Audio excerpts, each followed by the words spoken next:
Hello everyone, welcome to a new chapter, Sources of Energy. This video would be dealing about renewable and non-renewable sources of energy, and we will be discussing in detail about the conventional sources of energy.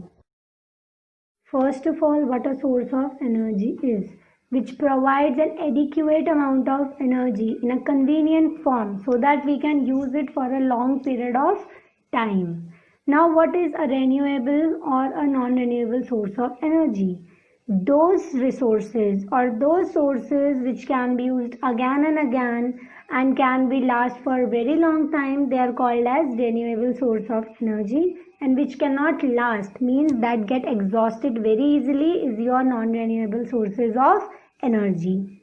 Non-renewable sources of energy are also called as your conventional source, and the renewable source are called as your non-conventional source of energy. Fossil fuels, nuclear fuels, they all are dug out from the earth. That is why they are non-renewable source of energy. Once we are used it, they just get exhausted.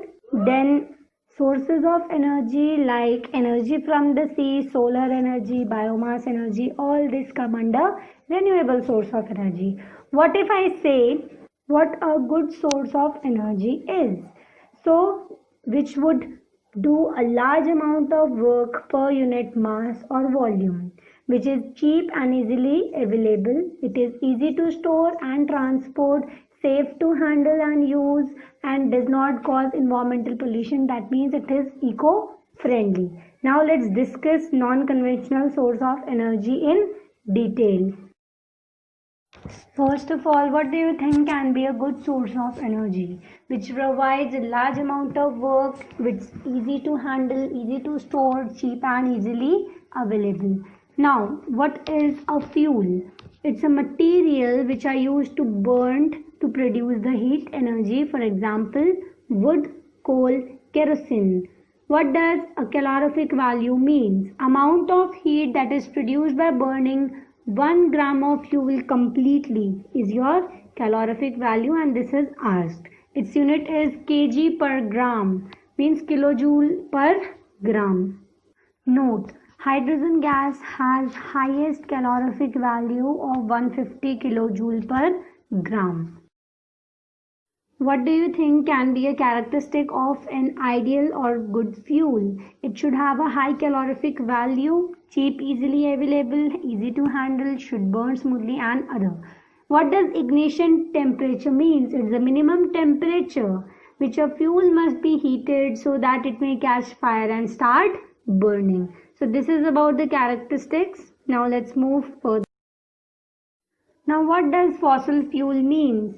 It is a natural fuel that is formed deep under the earth from the prehistoric remains of the living organism, that is your plants and animals, and they are the major source for generating electricity in the power plants. But how are they formed? The living organisms which died millions of years ago, they were gradually deep in the earth and they covered with the sediments like mud and sand away from the reach of oxygen. So due to which what happens, the chemical effects of the pressure, heat and bacteria, they were converted to the fossil fuels, and which we are now using them for generation of the electricity.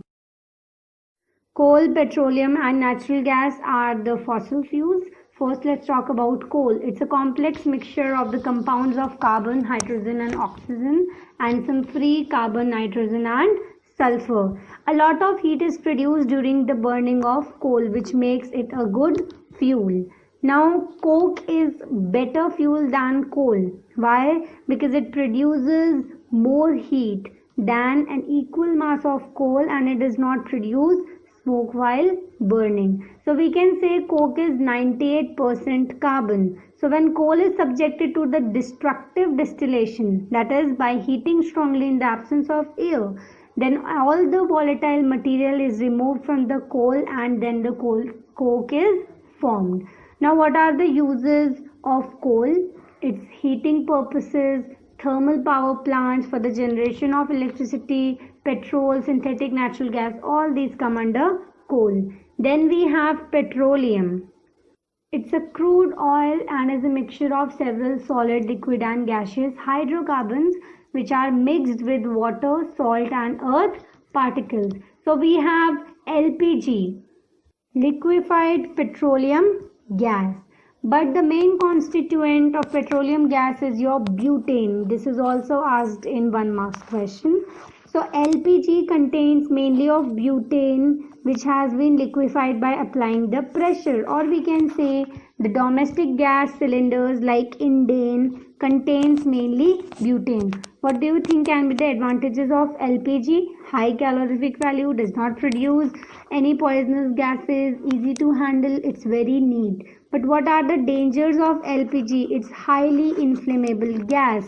That means any leakage from the gas cylinder, stove, or the rubber pipe will form an explosive mixture with air in the kitchen, and on lighting the matchstick an explosion will take place. So this is the danger of the LPG. Next we have natural gas. It consists of methane with small quantities of ethane and propane, and it occurs deep under the earth along with the above oil of the petroleum deposits, and its uses is for CNG. CNG means compressed natural gas. So there are also advantages of natural gas. We can say a natural gas is a complete fuel. Okay, so there is no need to add anything else to it. It's a good fuel because it has a high calorific value, and its great advantage is that it can be supplied directly from the gas wells to the homes and factories for burning through a network of underground. Now let's see what are the pollutions that are caused by fossil fuels. It produces acidic gases like sulfur dioxide, produces large amount of carbon dioxide, produces smoke, and it leaves behind a lot of ash. Now how can we control it? Burning petroleum fuels in vehicles can be controlled by fitting vehicles with the catalytic converters. What does it do? It's a device which changes harmful gases coming from the engine of the car into a harmless gas before releasing them into air. Then second, when we burn the oil, then washing down smoke and acidic gases by water in a scrubber. We can control it by this. And if I talk about chimneys, what we can do? We can install electrostatic precipitators in the chimneys. So what will they do? When an electrostatic precipitator is installed in the chimney, then the unburned carbon particles and the fly ash particles present in smoke keep on depositing on the inner walls of the chimney, and we can wash the chimney after some time, or we can just remove by sweeping the chimney. Okay. Last, we have the reasons for using alternate source or non-conventional source or renewable source of energy. Why? Because fossil fuels are limited, which may get exhausted soon. And second, pollution can be avoided. Then we can use of this will reduce the pressure on fossil fuels, which will make them last for a much longer time. Thank you so much. This